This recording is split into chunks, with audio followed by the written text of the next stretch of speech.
100 நாள் வேலை திட்டம். திமுக தேர்தல் அறிக்கை 2021 எதிர்க்கட்சி தலைவராக இருக்க ஸ்டாலின் திமுக தலைவர், திமுக சார்பா தேர்தல் அறிக்கை வெளியிட்டீங்க.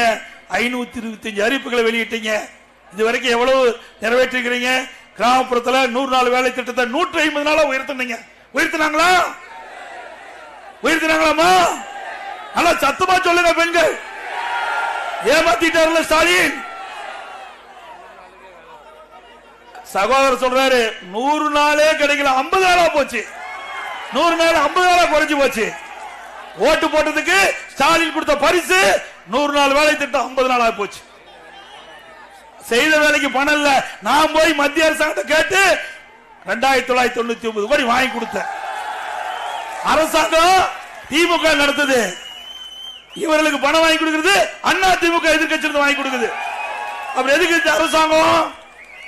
சிந்திச்சு பாருங்க. நானும் அறிவிச்ச சிவி சண்முகம் எங்களோட 3 பேர் வந்தாங்க. 5 பேர் போய் உள்துறை அமைச்சர் சொல்லி கொடுத்தோம். தமிழ்நாட்டில் இருக்கிற ஏழை எளிய மக்கள் திமுக அரசாங்கம் கண்டுகல, அவளுக்கு பணம் போய் சேரல. 100 நாள் வேலை திட்டத்தில் பணிபுரிந்த ஊழியருக்கு போய் சேரல. எப்படியோ கொடுங்க, கொஞ்சம் முக்காசி காட்சி கொடுங்க, மீதி அப்புறம் கொடுங்க சொன்னாங்க. உடனே ரிலீஸ் பண்ணாங்க 2991 கோடி கொடுங்க. அதுக்கும் தில்லு திராணி வேணும், திறமையான அரசாங்கம் வேணும்.